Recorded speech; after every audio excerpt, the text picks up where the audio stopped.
নমস্কার বন্ধুরা, গোপালের হেসেলে আপনাদের সবাইকে স্বাগত। আজকে আমি দুর্দান্ত স্বাদের একটা কম্বো রেসিপি আপনাদের সাথে শেয়ার করব, যেটা আপনারা নিজেদের স্পেশাল দিনে যেমন তৈরি করে নিতে পারেন, আবার দুপুর রাতের মেনুতেও কিন্তু অনায়াসে এটা তৈরি করে নেওয়া যায়। প্রথমটা হলো দই পরোটা, আর তার সাথে খাওয়ার জন্য নিরামিষ পনির মখমলি রেসিপিটা শেয়ার করব, যেগুলো একদম ঘরোয়া কিছু সামগ্রী দিয়েই আপনারা তৈরি করে নিতে পারবেন।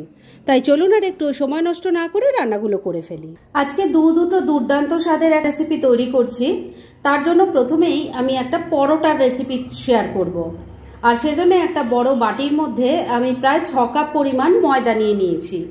এর মধ্যে প্রথমেই স্বাদ মতো নুন দিয়ে দিচ্ছি, অল্প একটু চিনি দিয়ে দিলাম। নুন চিনিটা খুব ভালো করে ময়দার সাথে মিশিয়ে নিচ্ছি। নুন চিনিটা ময়দার সাথে খুব ভালো করে মিশিয়ে নিয়েছি। এবার এর মধ্যে দিয়ে দেব টক দই। আমি এখানে আগেই বললাম 6 কাপ পরিমাণ ময়দা নিয়েছি, আর এর মধ্যে টক দই দিয়ে দিচ্ছি 3 কাপ। মানে ময়দা যতটা নেবেন টক দইটা তার হাফ নিতে হবে। তাই আমি 6 কাপ ময়দা নিয়েছি আর 3 কাপ পরিমাণ এখানে টক দই দিয়ে দিলাম। এবার ময়দাটাকে খুব ভালো করে এই দইটা দিয়ে আগে মেখে নেব। প্রথমেই কিন্তু এর মধ্যে কোনো রকম জল পড়বে না, দই দিয়েই দেখবেন ম্যাক্সিমামটা মাখা হয়ে যাবে। দই দিয়ে দেখুন ম্যাক্সিমামটাই মাখা হয়ে গেল। এবার এর মধ্যে দিয়ে দিচ্ছি রিফাইন অয়েল। এটাও ভালো করে মেখে নিচ্ছি। তেলটাকেও ডোটার সাথে ভালো করে মেখে নিয়েছি। এবার 1 চামচ মতো জল এর মধ্যে দিয়ে দিচ্ছি।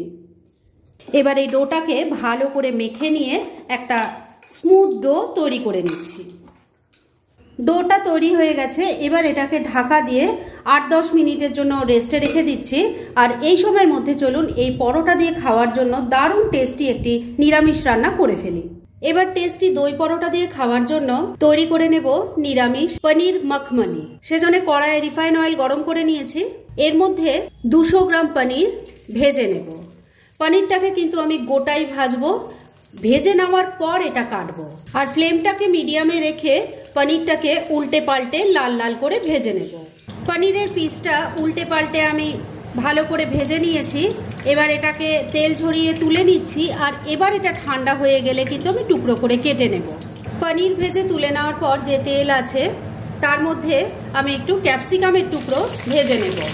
আমি একটা বড় সাইজের ক্যাপসিকাম নিয়েছি, সেটাকেই টুকরো করে কেটে নিয়েছি। এবার এটাকে ভেজে তুলে নেব।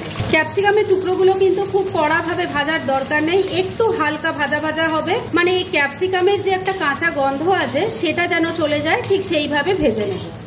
ক্যাপসিকামের টুকরোগুলো ভেজে তুলে নিয়েছি। এবার একটু টমেটোর টুকরো ভেজে নেব। আমি একটাই টমেটো নিয়েছি, সেটাকে টুকরো করে কেটে নিয়েছি, আর এর সিডসগুলো কিন্তু ফেলে দিয়েছি। এটাকেও হালকা করে ভেজে তুলে রেখে দেব। টমেটোর টুকরোগুলো হালকা করে ভেজে তুলে নিয়েছি। এবার যে তেল আছে তার মধ্যে আমি একটা মশলা তৈরি করে নেব। সেজন্য প্রথমে দিয়ে দিচ্ছি আদার টুকরো। আমি 1 ইঞ্চি একটা আদাকে ছোট ছোট টুকরো করে কেটে নিয়েছি, সেটা দিয়ে দিলাম। এবার এর মধ্যে দিয়ে দিচ্ছি একটা টমেটোর টুকরো। একটা ছোট সাইজের টমেটোকে 4 টুকরো করে দিয়ে দিয়েছি। এটাকেও মিশিয়ে নিয়ে একটু নাড়াচাড়া করে নিচ্ছি। মিনিট খানেক সময় নিয়ে টমেটোর টুকরোগুলোও একটু হালকা ভাজা ভাজা করে নিয়েছি। এবার দিয়ে দিচ্ছি কাঁচা লঙ্কা। আমি এখানে 3টে কাঁচা লঙ্কা ফাটিয়ে দিয়ে দিলাম, মিশিয়ে নিচ্ছি। এবার দিয়ে দেব বেশ কিছুটা কাজু আর কিশমিশ। দিয়ে দিচ্ছি গোটা গরম মশলা। তার মধ্যে আছে 2-3টে এলাচ, 2-3টে লবঙ্গ আর একটা দারচিনি। 1 চামচ চারমগজ দিয়ে দিলাম। এবার সবকিছু মিশিয়ে নিয়ে মশলাটাকে ভাজা ভাজা করে নিচ্ছি। বন্ধুরা, আপনারা আমার রেসিপি দেখার সাথে সাথে আমার ফেসবুক পেজ গোপালের হেসেল, তাতেও ভিজিট করতে পারেন। ডেসক্রিপশন বক্সে লিংক দেওয়া আছে। 3-4 মিনিট সময় নিয়ে মশলাগুলো ভাজা ভাজা করে নিয়েছি। এবার এগুলো সব তুলে নিয়ে ঠান্ডা করে নিচ্ছি। ভেজে রাখা সমস্ত মশলাগুলো ঠান্ডা হয়ে যাওয়ার পর আমি দেখুন মিক্সির জারের মধ্যে নিয়ে নিয়েছি। এবার এর মধ্যে দিয়ে দেব একটু মিল্ক পাউডার। 10 টাকার যে প্যাকেটগুলো পাওয়া যায় না মিল্ক পাউডারের, আমি সেরকমই একটা প্যাকেট নিয়ে এর মধ্যে ঢেলে দিলাম। এবার এর মধ্যে অল্প জল দিয়ে দিচ্ছি। এবার এটা বেটে একটা মিহি পেস্ট তৈরি করে ফিরে আসছি। মশলাটা দেখুন আমি তৈরি করে নিয়েছি। আর সমস্ত কিছু ভাজাভাজি করার পর যতটুকু তেল আছে তার মধ্যেই বাকি রান্নাটা হবে। এর মধ্যে প্রথমেই দিয়ে দিচ্ছি অল্প গোটা জিরে। জিরেটা ফুটে উঠলে তৈরি করে রাখা মশলার পেস্টটা ঢেলে দিচ্ছি। ফ্লেমটাকে লো আর মিডিয়ামের মাঝামাঝি রেখে মশলাটাকে খুব ভালো করে কষিয়ে নেব। বন্ধুরা, অনলাইন শপিং আমরা এখন সারা বছর সবাই করি, তাই ঘরে বসেই যদি নামি দামি ব্র্যান্ডেড কোম্পানির চয়েসেবল জিনিস অবিশ্বাস্য কম দামে পেতে চান, তাহলে ডেসক্রিপশন বক্সে টেলিগ্রাম লিঙ্ক বলে একটা লিঙ্ক দেওয়া আছে, সেখান থেকে আপনারা ভিজিট করতে পারেন আর মনের মতো যাবতীয় জিনিসপত্র কিনে নিতে পারেন, সেটাও কিন্তু প্রচুর ডিসকাউন্টের সাথে। মিনিট দুয়েক সময় নিয়ে মশলাটাকে একটু কষিয়ে নিয়েছি। এবার মিক্সি জারের মধ্যে অনেকটা মশলা লেগে আছে, তার মধ্যে অল্প জল নিয়ে দিয়ে দিলাম। এবার এর মধ্যে কিছু গুঁড়ো মশলা দেব। প্রথমেই দিয়ে দিচ্ছি ছোট চামচের 1 চামচ জিরের গুঁড়ো, ছোট চামচের 1 চামচ ধনের গুঁড়ো দিয়ে দিলাম, স্বাদ মতো নুন দিয়ে দিচ্ছি। এবার সবকিছু মিশিয়ে নিয়ে আবারও মশলাটা খুব ভালো করে কষিয়ে নেব। এখানে যেহেতু কিশমিশ পড়েছে, মানে কিশমিশটা বেটে দিয়েছি, তাই এর মধ্যে কিন্তু কোনো রকম চিনির ব্যবহার করার দরকার নেই।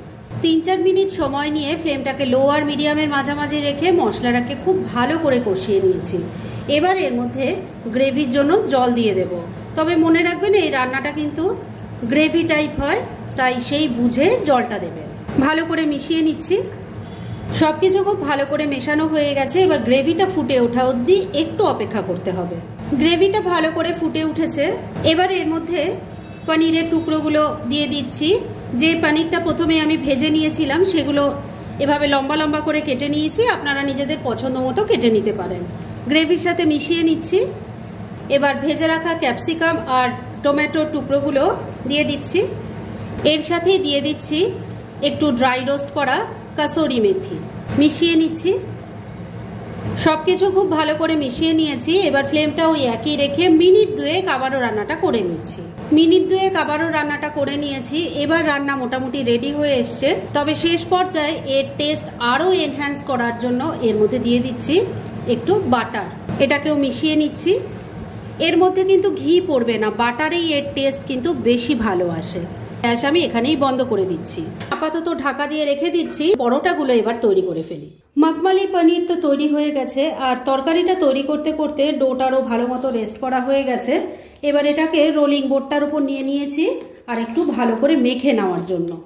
ডোটা আবারও একবার ভালো করে মেখে নিয়ে তার থেকে আমি একটু বড় বড় করে লেচি কেটে নিয়েছি। এবার এর থেকে পরোটা বেলে নিচ্ছি, আর সেজন্য কিন্তু একটু অয়েল ব্রাশ করে নিয়েছি। এই পরোটাগুলো কিন্তু একদম পাতলা পাতলা হবে না, একটু মোটা ধরনের বেলতে হবে। একটু মোটা করে একটা পরোটা বেলে নিয়েছি। এবার এর ওপর দিয়ে একটু কালো জিরে ছড়িয়ে দিচ্ছি। এর সাথে দিয়ে দিচ্ছি একটু ধনে পাতা কুচি। এবার এটাকে একটু ভালো করে বসিয়ে দিচ্ছি।